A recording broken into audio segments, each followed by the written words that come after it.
This is Transatlantic Relations since 1945, and we are on class number 11, and today, the end of the Cold War and its impact on transatlantic relations.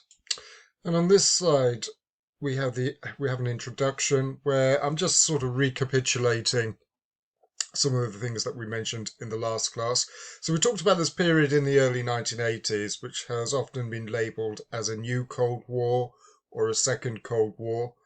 And that covers a period in the superpower relationship in which relations had deteriorated quite markedly. So you have this period of detente, which sort of spans the early to, let's say, late 1970s.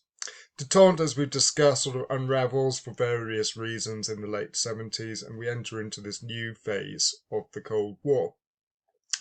This begins, as I say, in the late 70s, but continues under President Reagan when he comes to office at the beginning of 1981. We've talked a little bit about Reagan already, but we mentioned obviously that, well, as I say on the first point here, Reagan was the Cold War warrior par excellence. So Reagan was somebody who had very much made his career attacking other politicians for being too soft on the Soviet Union, notably Nixon. Reagan was very much a critic of Nixon's policies during the early 1970s. Reagan at that time was governor of California.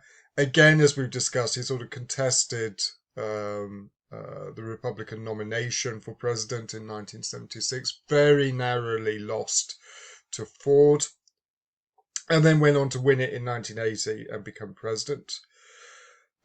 Critical of the Helsinki Final Act, which, again, as we've discussed, in many ways, I think you can view it as the sort of high watermark of the detente period. And then when Reagan comes to office, Reagan accelerates American rearmament. So in the early 1980s, billions and billions of dollars are ploughed into American defense. A big part of that is Reagan's pet project, the Strategic Defense Initiative, which was sort of also labeled Star Wars. That's actually quite important for this lecture because we will be coming back to Star Wars in a bit more detail later on. Aside from Star Wars, though, there's a massive upgrade, if you like, in America's conventional defense capabilities, and also a renewed emphasis on nuclear superiority. So again, very much a sort of shift away from the detente period of the 1970s, which had emphasised this idea of parity, that both superpowers were more or less on an equal footing when it came to nuclear weapons. So as I say, as a consequence of all of this, the superpower relationship begins to deteriorate quite markedly. Late 70s, early 80s, 1983 is sometimes sort of viewed as the nadir of the superpower relationship. There were several things that happened in 1983 which suggested that relations were not in good shape. We'll talk a little bit about Operation Able Archer, which I've suggested on the basis of some relatively recent research. That this was perhaps not quite as dangerous as subsequent accounts sort of suggested, but nonetheless, clearly there was a high level of distrust between the two sides by the end of 1983, which in many ways then makes it rather surprising that it's Reagan, of all people, who actually presides over at least the beginning of the end of the Cold War, if I can put it this way. And what I want to try and do in this lecture is to perhaps offer some possible explanations as to why it was Reagan who participated in this process. And of course, from our perspective, we're also interested in, I suppose, the consequences that this has on Europe, but also the degree to which the Europeans were participating in the in the events which ultimately led to the end of the Cold War.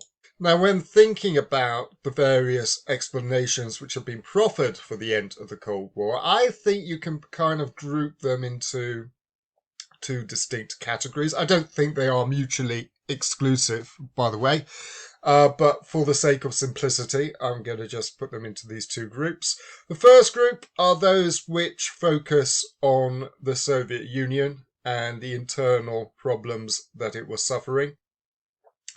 So by the early 1980s, it was becoming increasingly apparent that the Soviet economy was in some difficulty, to put it mildly. So as I say on the first point here, there was a sort of growing recognition within the upper echelons of the Soviet government that there needed to be some kind of reforms to combat economic sclerosis.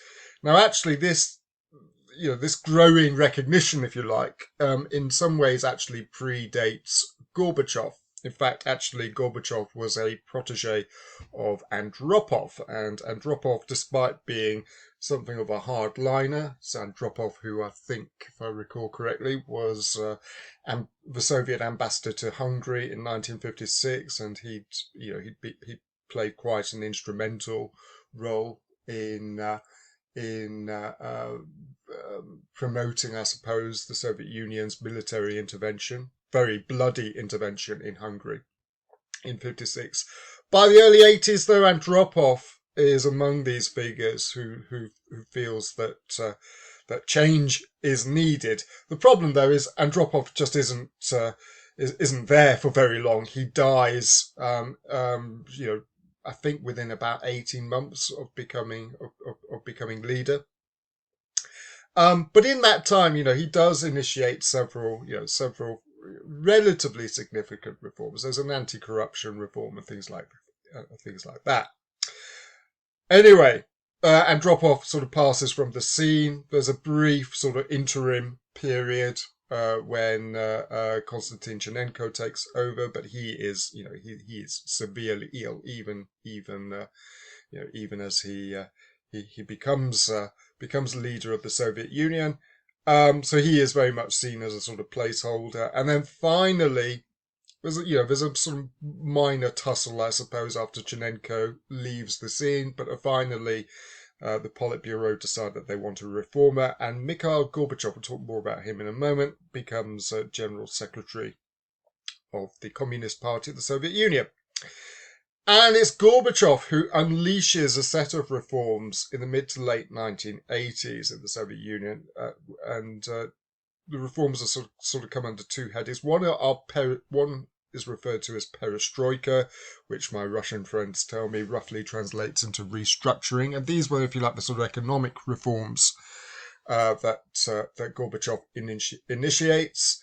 And then the other set come under the heading glasnost, which again I think roughly translates into openness. And this is a very partial, and again I want to emphasize this, a very partial democratization of the Soviet Union.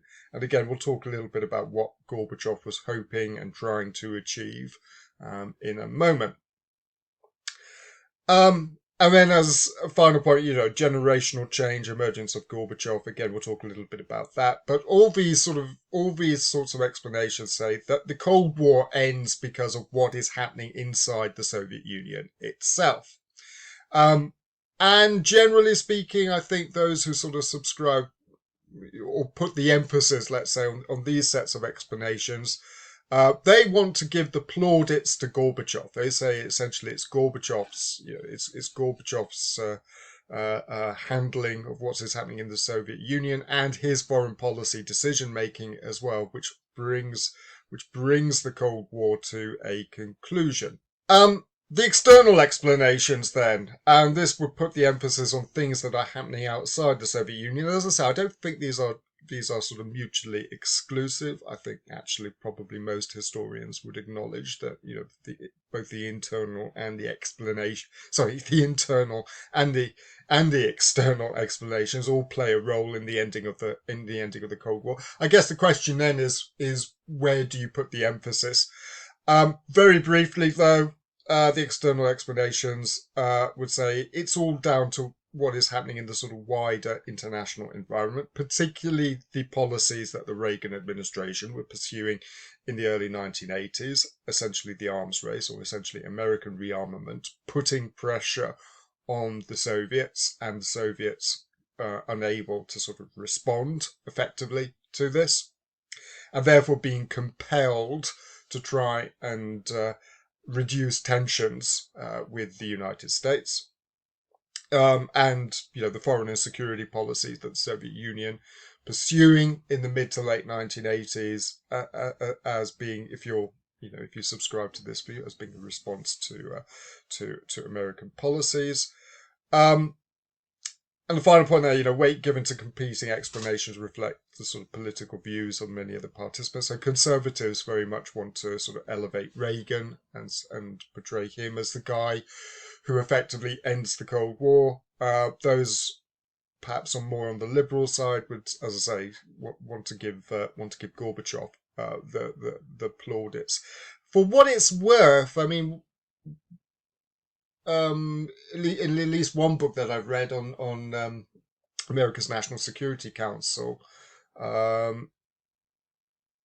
within the book, various figures who were in the Reagan administration or Reagan's National Security Council were interviewed, and it's quite telling that none of them seem to think that actually Reagan's policies per se have brought about the end of the Cold War. They seem to focus more on what was happening inside the Soviet Union and Gorbachev himself as a significant figure. One final point before we finally get on to what actually happens in the mid to late 1980s. Again, I think I mentioned this before, but it's worth just noting what America's strategy had been up until the early 1980s, this policy of containment. As I say on the first point there, it was a defensive strategy geared towards ensuring the Soviet influence didn't expand. To begin with, anyway, in the late 1940s, early 1950s, Western Europe was the primary focus, if you like, of containment, because Western Europe was considered to be a vital square on the global chessboard. And what you see throughout the Cold War is that successive administrations, they adopt different policies, but their overarching goal is the same. It's all about containment. There is a slight departure with the Reagan administration in the early 1980s. Some historians and political scientists describe Reagan's national security policies as containment plus, essentially saying containment isn't enough. It's too defensive for Reagan and others on the new right. They're saying, look, we've got to go beyond containment. And we should be trying to sort of weaken, undermine the Soviet Union itself and bring the Cold War to some kind of conclusion. Now, this, of course, is very controversial in the early 80s because, as I say, the emphasis is on rearmament, nuclear superiority, and things like that. And the Cold War sort of enters into a fairly sort of dangerous, I would say a particularly dangerous phase in the early 1980s, which alarms many, and not just those on, if you like, in sort of on the European left or in the peace movement and places like that. There are others, if you like, within the European mainstream who are also becoming rather alarmed at some of the policies and some of the rhetoric that is coming out of the Reagan administration in the early 1980s. Again, we talked about Reagan before, so as I say, for the right, containment too defensive. Reagan, again, I think I mentioned this in the last class, very much as a sort of Manichaean view of the Cold War, light versus darkness, good versus evil, the Soviet Union being the evil empire. Containment Plus, the emphasis on Star Wars, which we mentioned, as I say, we'll come back to Star Wars in a moment, and the emphasis on nuclear superiority. And then finally, I think we will finally get on to talking about the end of the Cold War now. But again, just a little table there just to illustrate the point that we made about the increase in American rearmament. Right. Again, I think I've mentioned this as well. So yeah, so conservatives argue that it's Reagan who effectively brings the Cold War to an end. Others say no, actually, it wouldn't have happened without Mikhail Gorbachev. Of course, you can make the argument that it needed both of them, and that ultimately, the credit needs to be shared in some way. And I would probably come down on that side myself. Probably Gorbachev himself was a vital figure, let's say. Western Europe, okay. Again, we mentioned this, but Western Europe sort of welcoming Reagan's commitment to European security. I think I mentioned in the previous class that the burden sharing issue, which had sort of bedeviled transatlantic relations in the 70s, that sort of disappears because simply because Reagan's sort of happy to spend billions and billions of dollars on defense, regardless of what the Europeans are doing. We'll come back to Libya in a moment, possibly, but yeah, I mean, there are certainly elements that worried the Europeans in terms of Reagan's foreign policy, notably the emphasis on unilateralism. So there is, again, I think I mentioned this before, but there is a sort of minor spat. Well, actually, it probably wasn't that minor. There was, let's say, a relatively major spat involving Britain and the United States over the American decision to invade Grenada. Again, I think I've mentioned this before, so I'm not going to regurgitate that story all over again. But Thatcher certainly, was not at all happy by the fact that Reagan took the decision to invade Grenada, a Commonwealth country, without actually informing her in advance. Concern over the heightened risk of nuclear war we've mentioned already. And yeah, divisions between Europe and the United States over sanctions against the Soviet bloc. Again, we've talked about that before. You have the Polish crisis, obviously, in 1981, where the Reagan administration starts slapping down sanctions, but the Europeans are rather reluctant, to say the least, to follow suit. And then the final point there, Europeans can't quite decide whether they prefer tough or soft American presence. So having been really sort of critical of Carter and what many Europeans perceived as his fairly sort of limp-wristed approach towards the Soviets, they now get Reagan, who is pursuing a much more vigorous policy. But by the early 80s, the Europeans are sort of expressing some doubts about the wisdom of this as well. So there is, as I say, you can criticize the Europeans, if you like, for a lack of consistency in this area. Right. Finally, then, okay, let's get on to talking a little bit about what happens from the mid 80s onwards. Okay, we've got a picture there, Ronald Reagan. On the left-hand side, who is spoken about in some detail already, former movie actor, all the rest of it, very much on the conservative wing in American politics, elected president in 1980, and this quite significant deterioration in relations. His counterpart in the photograph, Mikhail Gorbachev, more about him in a moment. A couple of observations first. Actually, okay, sorry, I'm not remembering my slides properly. Okay, let's talk about more Mikhail Gorbachev now then. First of all, Mikhail Gorbachev, as already mentioned, a protege of Andropov and a sort of rising star, if you like, in Soviet politics certainly by the early 1980s, increasingly sort of considered to be an heir apparent. He first really hoves into public view in let's say in Western public view in 1984, when he leads a Soviet delegation and visits Britain. Now, in her memoirs, which I read many, many, many years ago, but in her memoirs, Margaret Thatcher says that the British Foreign Office under her auspices, let's say, had been sort of seeking a Soviet reformer for some time, and they sort of target Gorbachev. They see Gorbachev as somebody who might actually be able to deliver some kind of fundamental change. And as such, the British invite Gorbachev to visit Britain. As I say, he leads a Soviet delegation. Now, at this time, Gorbachev is not yet leader. But as I say, there's increasingly the view that he is the heir apparent. And the meeting actually goes pretty well.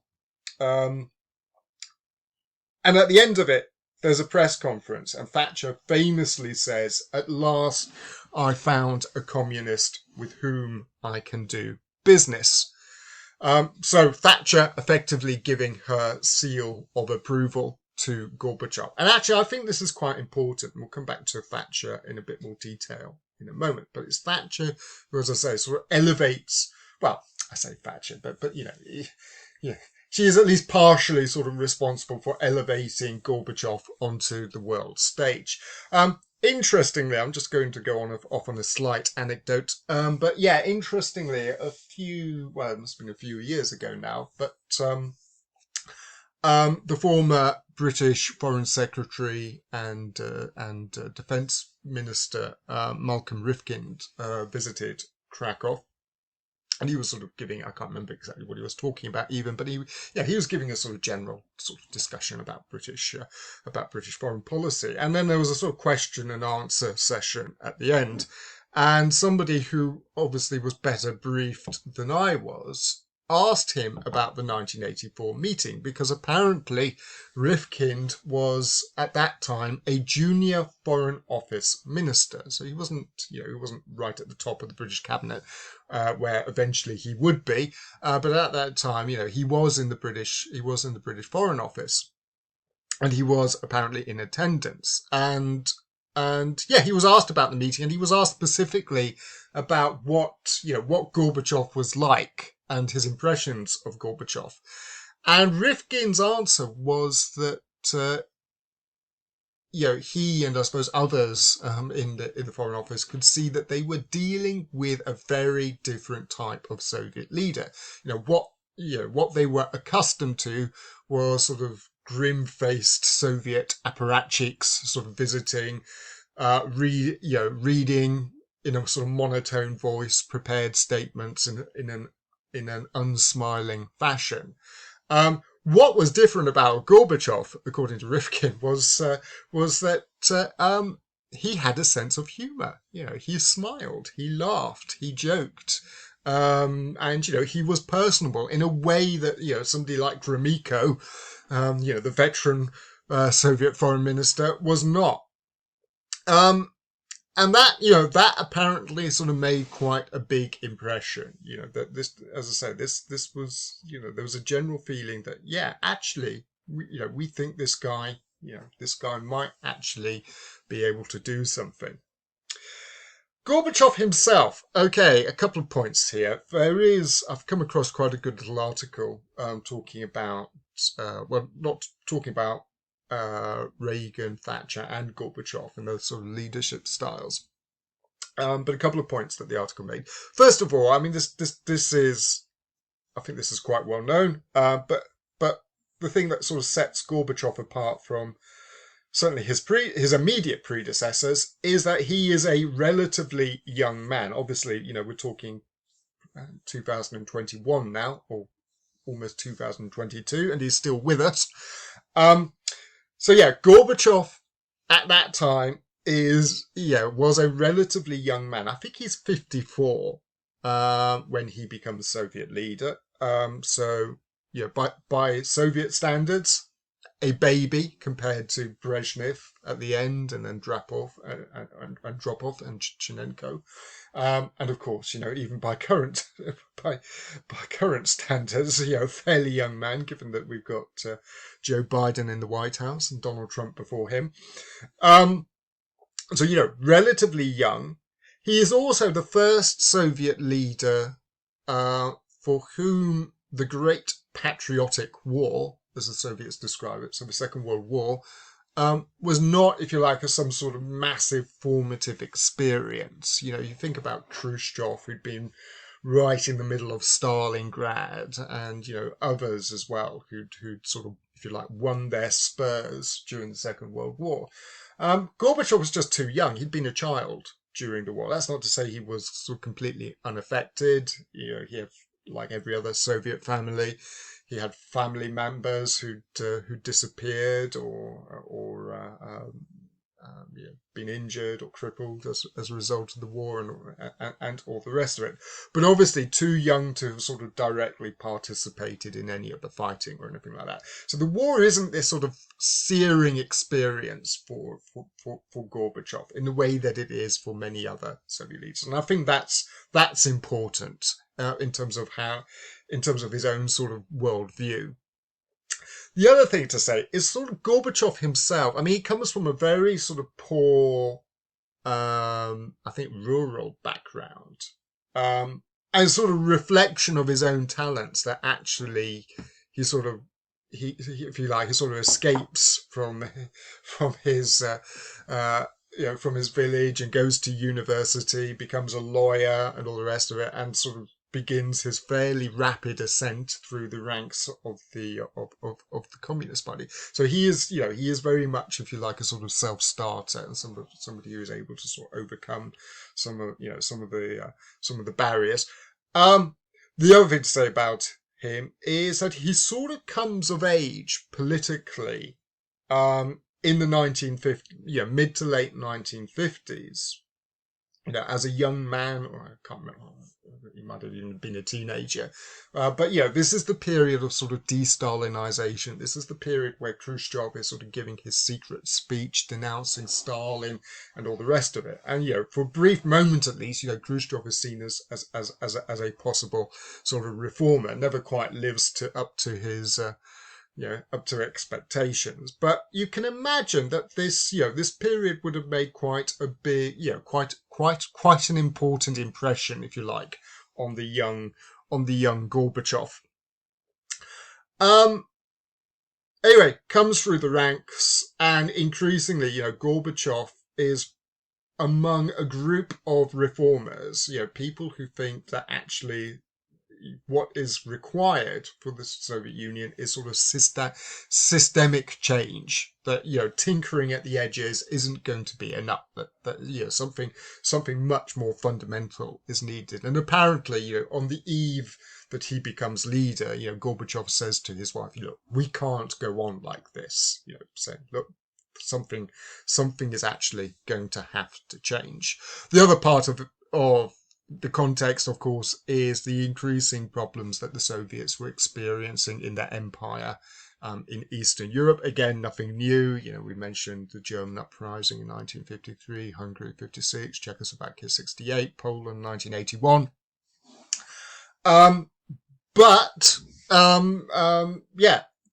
The situation in Eastern Europe clearly not looking good, to put it mildly. So you get a sense that the Soviets are sort of struggling, if you like, to sort of hold their empire together. Aside from Eastern Europe, you've obviously got the war in Afghanistan, which is not going at all well. It sounds familiar, I know. So you add all this together, and you get a sense that Gorbachev is somebody who understands that there are going to have to be some quite profound changes. Another element that is worth considering with regard to Gorbachev is his sort of foreign policy outlook. And here I think you can see quite a significant impact in terms of what was happening in European politics around this time. Because the Soviets start to adopt ideas which I think you can say are sort of associated with the European peace movement in the 1970s into the 1980s. So this becomes labelled as new thinking, and Gorbachev and others, I suppose, in the Soviet decision making decision-making complex, if you like. Start to adopt some of these ideas, and some of the concepts that they embrace are ideas such as common security. So common security is this idea that actually, international politics isn't a zero-sum gain where, one state's gain in security must be at the expense of others, but instead security can sort of be shared, and that through processes of mutual reassurance and things like that, everybody can, increase their own sort of security. Another idea that starts becoming more sort of more widely adopted is a notion of reasonable sufficiency, sometimes also referred to as minimum deterrence. This idea that you don't need to have vast stockpiles of nuclear weapons, that maybe even just a handful of nuclear weapons would be enough to deter your adversary. So this is important in terms of not just arms control, but arms reduction, which of course becomes a feature of Gorbachev's diplomacy and foreign policy in the 1980s. The other really interesting thing about New Thinking is that a lot of the sort of language and ideas that the Soviets start using and start adopting also grow out of West Germany's Ostpolitik of the 1970s and 1980s. So you now have a process whereby it's the Soviets themselves who are sort of starting to adopt the language that that Europeans, including the West Germans, have been sort of putting forward. So you get a sense, I think, and again, this is perhaps more my point. I can't. I'm sure somebody out there has made it as well, but off the top of my head, I can't think of anybody who has made this point. But from my perception, at least, you do get a sense that perhaps Ostpolitik itself has resulted, if you like, in a maybe it's too strong to say a change in Soviet policy, but Soviet leaders have sort of absorbed or accommodated themselves to some of these ideas and concepts. Again, this notion of a common European home again sort of fits very comfortably into the sort of Ostpolitik that the West Germans have been sort of pursuing for the best part of, by that point, I suppose, for the best part of about 15 years or so.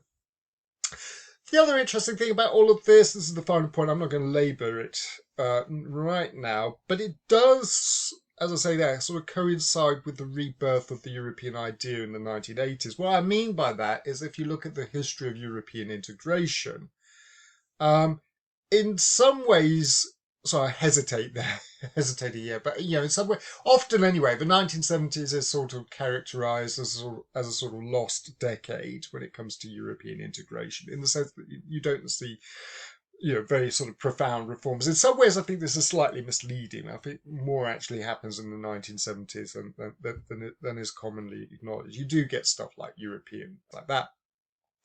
However, it's the 1980s, though, that you get a sense that momentum in terms of European integration is starting to quicken again.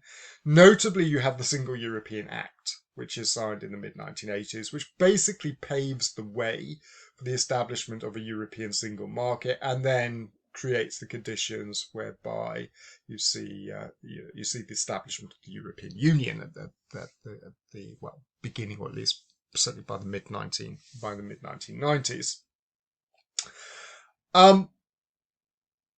So it's interesting, as I say, that Gorbachev sort of comes into view at this moment where the Europeans themselves are beginning to start to press ahead towards the next stage, if you like, in terms of the process of European integration.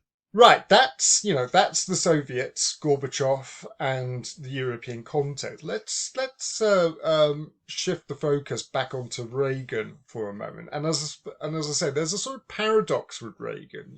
That Reagan, who is in some ways the sort of ultimate Cold Warrior, he is the guy who actually presides over the end of the Cold War. So how do we explain this apparent paradox? I think there's a couple of things we can say here. First of all, as I say on the first point of the slide, Reagan himself was coming under increasing pressure to reorient his foreign policy. There is this sort of perception that the early 80s is a particularly sort of dangerous period in the Cold War, superpower relations, all the rest of it. So there are a lot of critics saying, this can't go on. That actually, the United States must in some way sort of start to reach out towards the Soviets. There's also criticism that during his first 4 years as president, Reagan had not actually met his Soviet counterpart. Again, I think the first sort of American presidents really since, certainly since Eisenhower, not to have actually, directly sort of sat down and met with the leader of the Soviet Union. Actually, think about it. Truman, of course, also dealt with Stalin at Potsdam and what have you. In fairness to Reagan, as he says himself, well, part of the problem is that they kept dying on him. So the Soviets get through 3 or 4 leaders in quick succession in the early 1980s. But it's clear by 1985 that Reagan is actually quite keen to reach out to Gorbachev. Even before it's become, I suppose, sort of fully apparent that that Gorbachev is going to be this, this leader who is going to start introducing these very sort of profound changes to the Soviet Union. So in it must be 1985, Reagan sends his vice president George Bush to represent the United States government at Chernenko's funeral, and Bush takes with him a letter written by Reagan for Gorbachev, in which Reagan makes it clear that he is keen to start some kind of initiative to sort of sit down and talk to Gorbachev. Another fact, and I think this is important as well, is that you have the Iran-Contra scandal at the end of Reagan's first term. And again, I'm not going to get into all the details regarding that. It's a very, very complicated story. Suffice to say, though, it almost completely derails the Reagan administration. In fact, Reagan himself comes pretty close to being impeached for what happens. I think one of the reasons he isn't is that the Democrats just feel that they can't impeach 2 Republican presidents in the space of 10 years. So he just about gets away with it. But he is, I remember this at the time now, he does emerge from it as a fairly sort of gravely weakened political figure. So again, pursuing a new sort of major foreign policy initiative in some ways is seen as quite attractive, if only to sort of divert attention away from Iran-Contra. And then there's also the fact that Reagan and Gorbachev, obviously very, very different politically, but there are some similarities. I think there's some similarities in terms of their personality, and we'll get onto that in a moment. But there's also similarities with their sort of outlook, worldview. And one thing that I think is quite interesting is that both of them, in different ways to be sure, but both of them do have a slightly sort of utopian aspect to their thinking. And this is really apparent when it comes to nuclear weapons. Now, you might say that's an odd thing to say, given the fact that we talked about Reagan and nuclear rearmament and all the rest of it. But when it gets down to it, both Reagan and Gorbachev do share this vision of a nuclear-free world. And in the case of Reagan, well, as I say, how do you explain it with Reagan?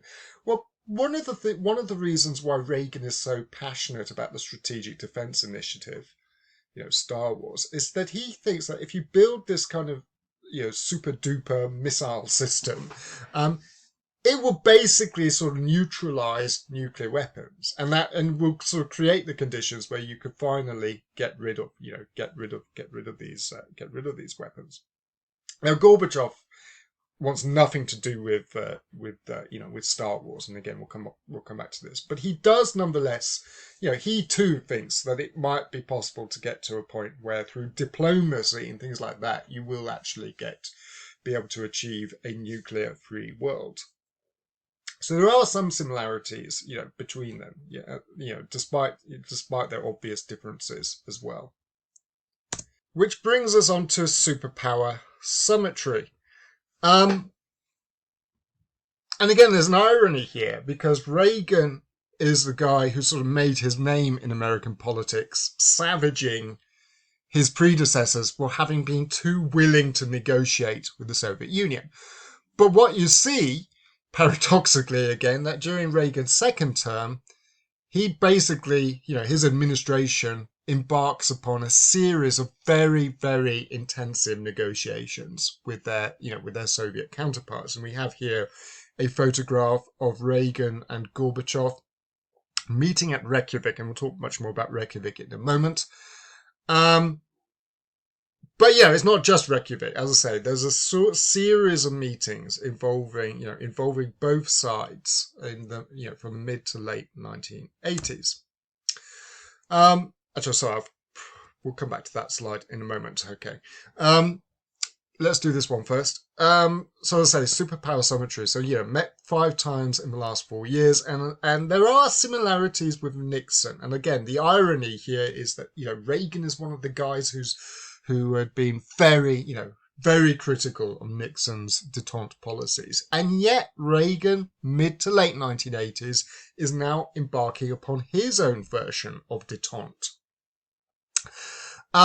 So point number 3, point number 3. The first time the two guys meet is at Geneva in 1985. And I think the context for this is the sort of ongoing negotiations over, I can't remember if it's the mutual balance force reduction negotiations or strategic arms reduction. Anyway, one or the other. They meet at Geneva for the first time, and it's basically a sort of getting to know you session.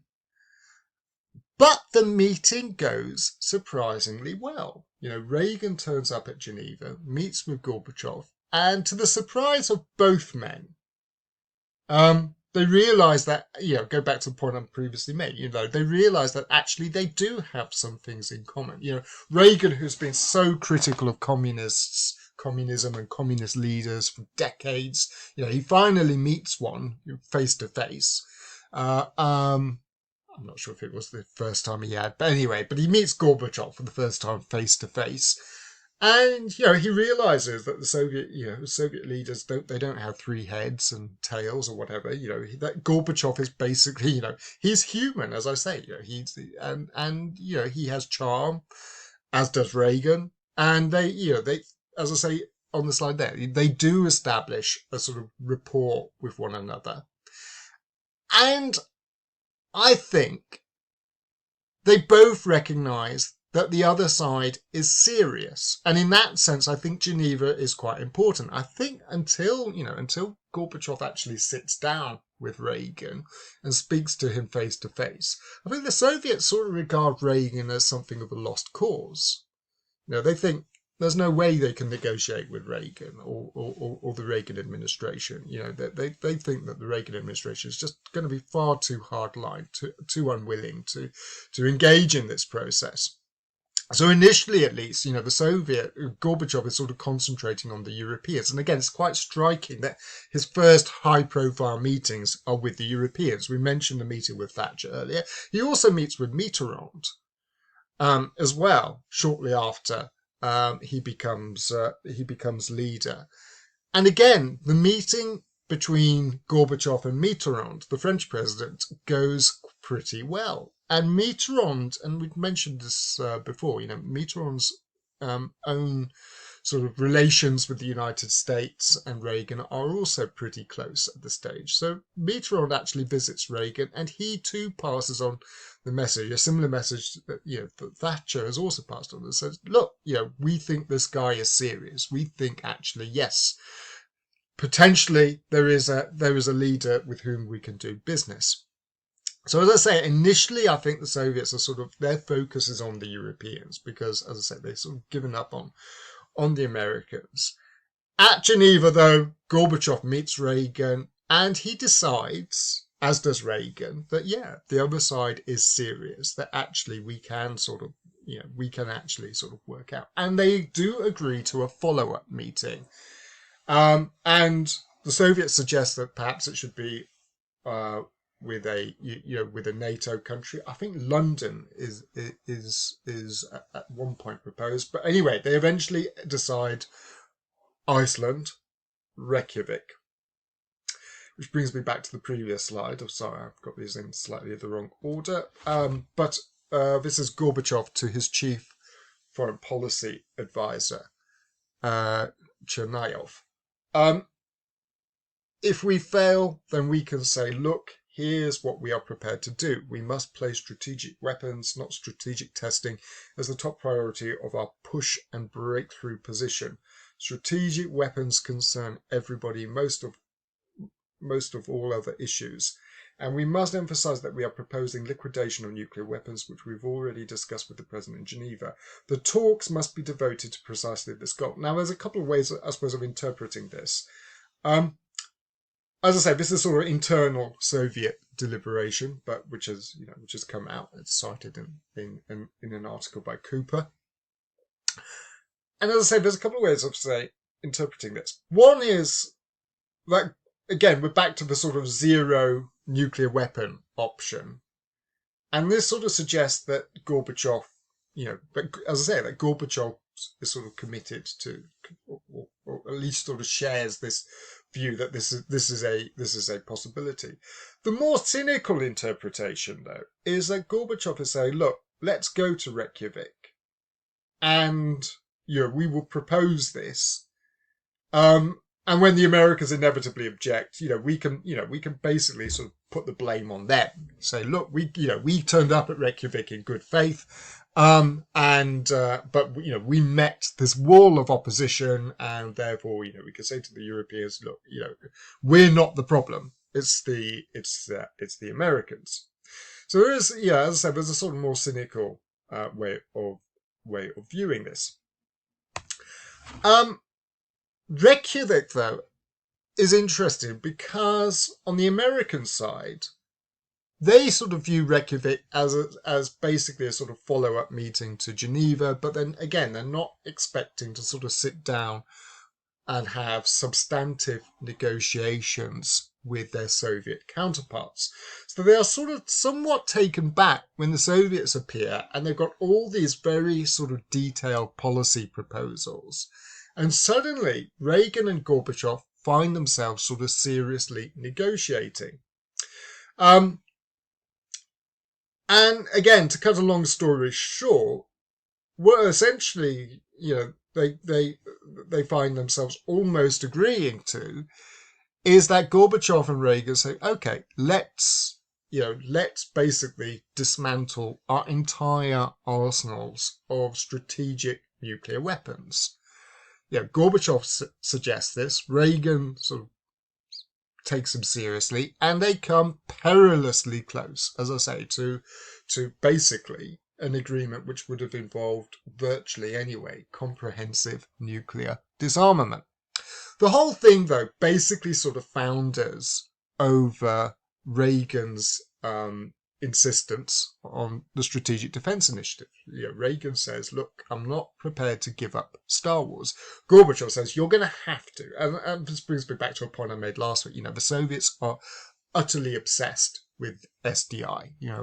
They hate it. They want it. So Gorbachev says, you're going to have to give up SDI. Reagan says, no, I'm not prepared to do this. So having, as I said, come really, really close to an agreement on nuclear disarmament, the whole thing basically sort of collapses. Again, so I've got this in slightly the wrong order. We'll come back to that in a moment. Let's just bring the Europeans back into the picture. First of all, Margaret Thatcher. And it's clear she plays quite an important role in all of this process. First of all, as I say, we mentioned Thatcher in terms of her role in sort of reaching out to Gorbachev. So clearly, she is somebody who takes Gorbachev seriously, and who ultimately, like Reagan, despite her tough Cold War credentials, if you like, she too sort of thinks that yes, now is the time for diplomacy. Now is the time to start seriously sort of engaging with the Soviets.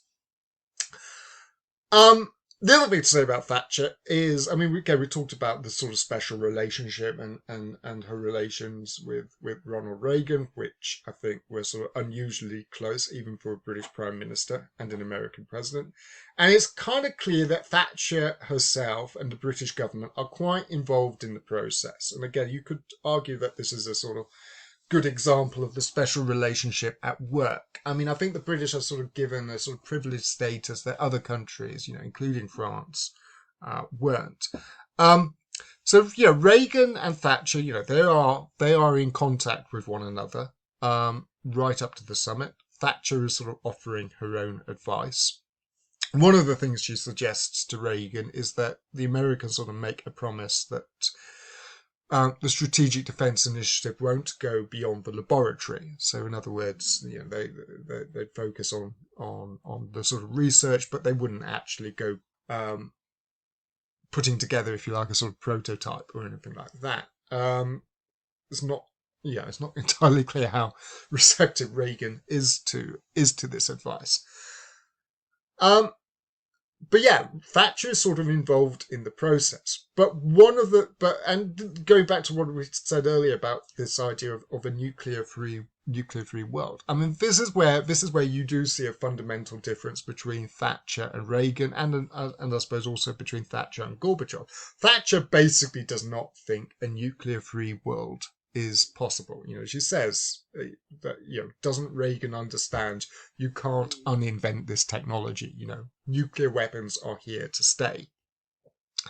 So Thatcher, unlike Gorbachev and Reagan, she doesn't have this sort of utopian view. In that sense, she's much more of a sort of traditional realist. And in some ways, I think she's sort of, in that sense, she's sort of reflective of a more traditional vein, if you like, of British foreign policy. When it transpires, what Reagan has almost agreed to, that Reagan, as I say, has come perilously close to agreeing to a sort of comprehensive nuclear disarmament, Thatcher is not at all happy about this, and there are several reasons for her concern. As I say, first of all, she just thinks you can't sign away the West's nuclear arsenal. There's also the fact, and as I say, do I say here? Yes, I do say the penultimate point on the slide. There's also the fact that there's a question about Britain and France's nuclear weapons. If the Americans and the Soviets give up all their nuclear weapons, then the British and French would obviously come under enormous pressure to follow suit. So Thatcher not happy that Reagan is taking this without really consulting. Go back to the other side. Poindexter. This is Reagan's national security advisor. His meeting with Ackland. Ackland was Britain's ambassador in Washington at this time, 1986. And this is a note of the meeting on the American side. It says, in sum, the Prime Minister supports the position we took on INF. Okay, we'll come on to INF in a moment. 50% reduction in ballistic missiles and the SDI research program. She is concerned about a 10-year time frame for eliminating ballistic missiles, particularly the impact that this would have on the British Trident program. The new UK Trident submarines are currently scheduled to come into service in 1996. She is also deeply concerned about the impact of deep cuts in strategic forces on nuclear deterrence. So Thatcher sort of making it clear that she's slightly worried about the direction that America's negotiations with the Soviets are having. As I say, she does not like this idea of Reagan and Gorbachev seem to be both seriously considering at this time. And shortly after Reykjavik, Thatcher does actually meet Reagan. I say actually in Washington. I think they meet in Camp David actually for a sort of follow up. And essentially, Thatcher, obviously diplomatically, she says, "Oh, Ronnie, you do a great job, well done," but then becomes very critical of the sort of whole zero option and says, "Look, you know, you know, I don't, I'm not really sure that this is a particularly good idea." And Lundestad, in his book, he sort of makes the point that the British and the French are starting to worry that the Soviets and the Americans are sort of negotiating on these issues without being sort of sensitive to European interests. So there is talk about the potential for another Yalta. Essentially, Reagan, Gorbachev sitting down and brokering some kind of agreement at the Europeans' expense. The other thing to say about Reykjavik, I mean, obviously Reykjavik is a failure in the sense that no substantial agreement is reached, but both sides sort of come away reasonably optimistic. Both the Soviets and the Americans say, well, okay, we didn't manage it this time, but it is clear that the other side is serious. And that maybe, one more push and we will get there in the end. And sure enough, the following year, 1987, Reagan and Gorbachev do sit down and sign an intermediate nuclear forces treaty. Now, we talked about, the INF before, the fact that cruise and Pershing missiles were sort of being deployed in Western Europe in the early 80s in response to the Soviet deployment of the SS-20. Now, suddenly, Reagan and Gorbachev are agreeing that all these weapons were going to be dismantled. And this is a really, really significant agreement. This is the first time really in the Cold War that a serious step towards nuclear disarmament is actually being taken. They're not just establishing limits like they do in the early 1970s with the strategic arms limitation talks, but they're actually agreeing to significantly reduce the size of their nuclear arsenals by getting rid of these missiles. The problem, though, from the European perspective, is that the Europeans wanted up the INF forces as a demonstration. They wanted them in the early 80s as a sort of demonstration that the Americans were sort of committed to European security. Now you've got Reagan basically signing it away. And it's, again, pretty clear that the British in particular, I mean, Thatcher hates the INF agreement, but ultimately, she can't do anything to stop it. But the French too. And again, I mentioned this before, that there's a sort of paradox in French politics that it's the left who tend to be sort of more pro-American. And Mitterrand is really the only sort of major leader in the European left who is actually pretty supportive of the INF. So essentially, you have the Americans basically sort of ignoring the concerns of their European allies and sitting down with the Soviets and agreeing to eliminate these weapons. And again, that does sort of reflect, if you like, some of the dynamics in the transatlantic relationship at that time. Thatcher does have influence. She's been invited to Washington and she's talking to Reagan. But ultimately, when Reagan decides, we're going to get rid of these missiles, there's nothing that she can do to sort of just derail this process. As I say, the British and the French are sort of worried about what will happen to their nuclear weapons if the Americans and the Soviets sort of continue along this path. But it's also clear that Gorbachev is now beginning to make some quite significant changes in terms of his foreign policy.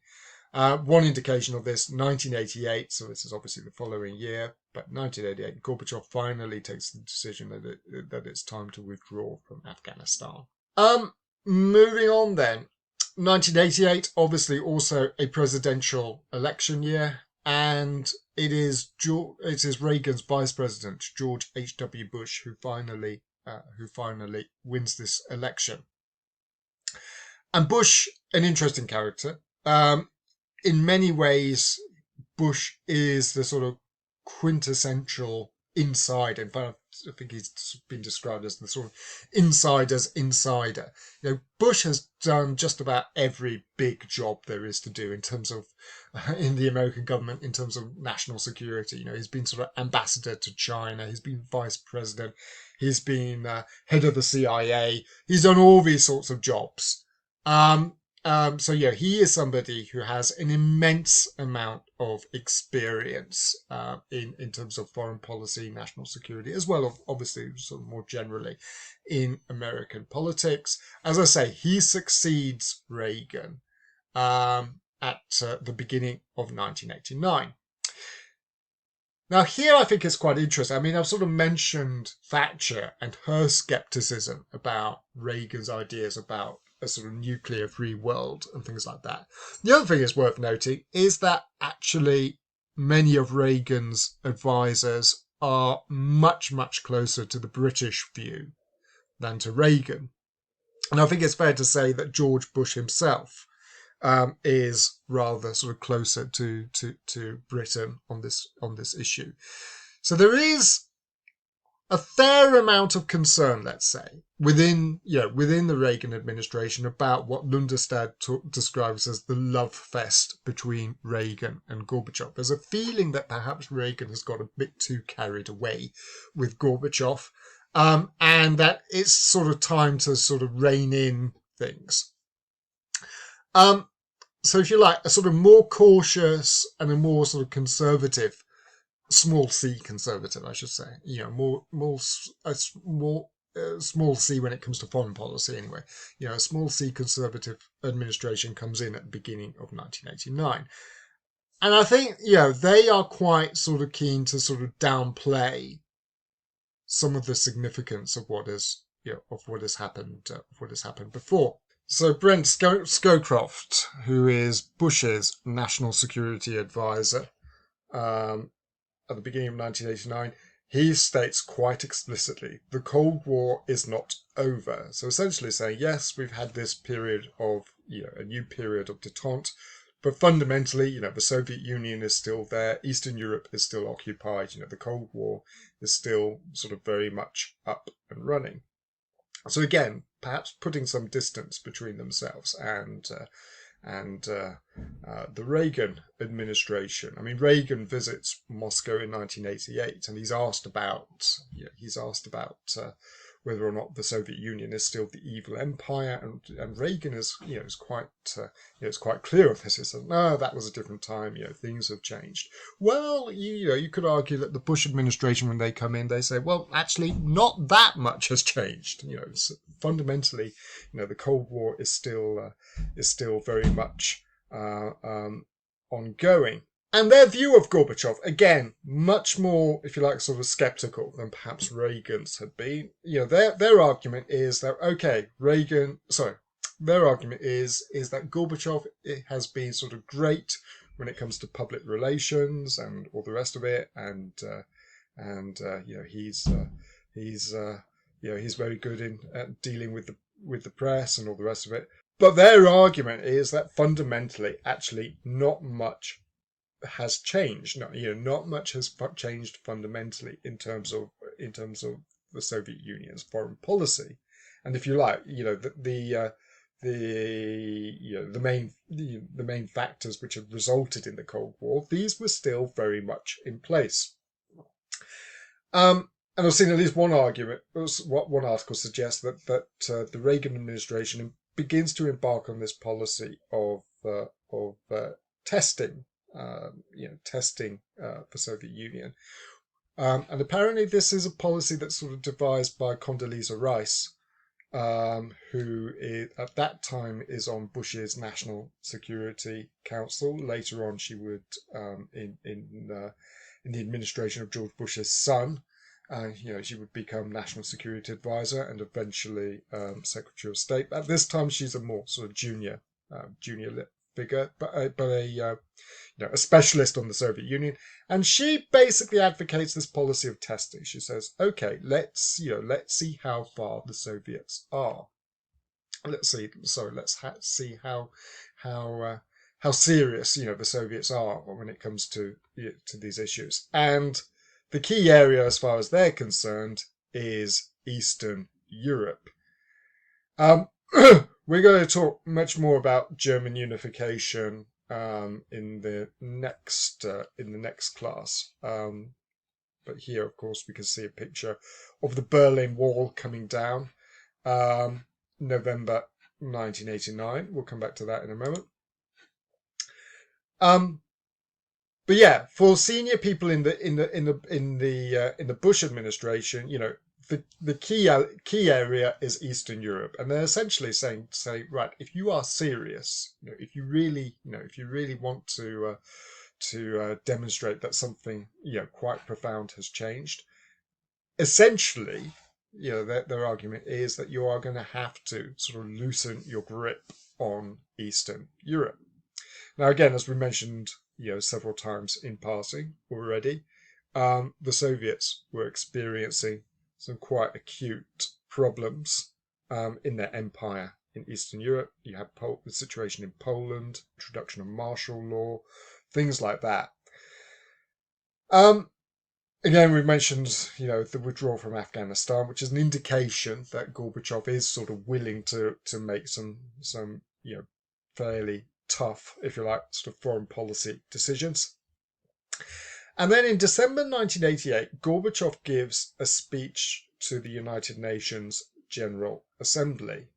And this is significant because basically Gorbachev renounces the Brezhnev Doctrine. He says quite explicitly that the Soviet Union was not actually going to intervene militarily in Eastern Europe. So in other words, if a communist government was confronted with some kind of uprising or public protest, they could not rely on the Red Army to intervene and keep them in power. So already, as I say, the Brezhnev Doctrine has sort of been kind of formally jettisoned by Gorbachev by the end of 1988. Now, of course, it's one thing for the Soviet leader to declare it, another thing for for him to sort of act on it. But of course, as we know, the following year, the so-called Year of Miracles, one by one, communist governments throughout Eastern Europe are challenged and overthrown, and the Soviets don't intervene. And in fact, what eventually emerges is what becomes known as the Sinatra Doctrine, when one of Gorbachev's spokesmen says, yeah, we will allow the Eastern European governments to make their own decisions. And then he goes on to sort of reference Frank Sinatra's song, I Did It My Way. He says, we will allow them to do it their own way. Again, not quite, that's not yet absolutely apparent at the beginning of 1989. But, there are, as I say, there are unmistakable signs that things are certainly beginning to change. One indication is that the Soviets announce a unilateral withdrawal of 50,000 troops and 5,000 tanks from Eastern Europe. As well, again, another point, a reduction of the Soviet armed forces by 500,000 men. Again, these are your sort of unilateral reductions. So, an indication that Gorbachev is willing to do this unilaterally. Another thing, I haven't put it on the slide here, but worth noting is that 1989 is also the sort of 40th anniversary of the establishment of the Two Germanies. So the German Democratic Republic, communist East Germany, is about to sort of celebrate its anniversary. And boy, what a party that was going to be. And Gorbachev travels to East Germany, ostensibly to participate in these celebrations. But he delivers a very blunt message to the East German leader, Erich Honecker. And he basically says, you're on your own, mate. You're again, it's becoming increasingly apparent that there's sort of rising political pressure in East Germany. And Gorbachev says, unlike in 1953, you're not going to be able to rely on us. We are not going to send military forces to intervene. And, the situation in East Germany is sort of beginning to sort of deteriorate quite rapidly. There are thousands and thousands of East German citizens who basically want to leave. And a lot of them have sort of decamped to Hungary in the hope that the Hungarian authorities might open their borders and let them out, which basically what happens in November. So as I said, the sort of political situation is becoming increasingly difficult for the East German regime. Added to that, and again, maybe we'll talk about this in a bit more detail next week, but added to that is that the financial situation in Eastern Europe as a whole, but especially in the case of East Germany, and to some extent also in Poland, is becoming increasingly bad. And what ultimately happens, 9th of November 1989, which Garton Ash sort of labels the European 9/11. What happens 9th of November 1989 is that basically, people basically descend on the Berlin Wall. One of the reasons they do is that a rumor goes out in Berlin that the Soviet authorities or the East German authorities are about to sort of open the wall. Which, the rumor itself is sort of misguided, but people basically sort of march on, and the thousands of people approach the wall, and the East German border guards are sort of paralyzed. They don't know what to do. They don't know how to respond. They sort of phone up. I think I forget the exact details of the story, to be honest, but they basically phone up the East German government. Ask what the hell are we supposed to do? There's some sort of deliberation, some confusion, and eventually a reply comes back and says, "Okay, open the border temporarily. We will relieve the pressure temporarily. Let a few people through, and then shut it down again." Of course, what ultimately happens is, as soon as they sort of open the borders, people descend, and that's the moment where the authorities sort of completely lose control, leading to these amazing scenes. And again, I pretty well. Obviously the British media were covering it very, very closely. But suddenly, this war, which obviously, we talked about it being constructed in 1961, this war which had seemed so sort of impregnable for the 40 years, 45 years, whatever it was. Sorry, less than that, wasn't it? 61, so less than 30 years. But the point I make.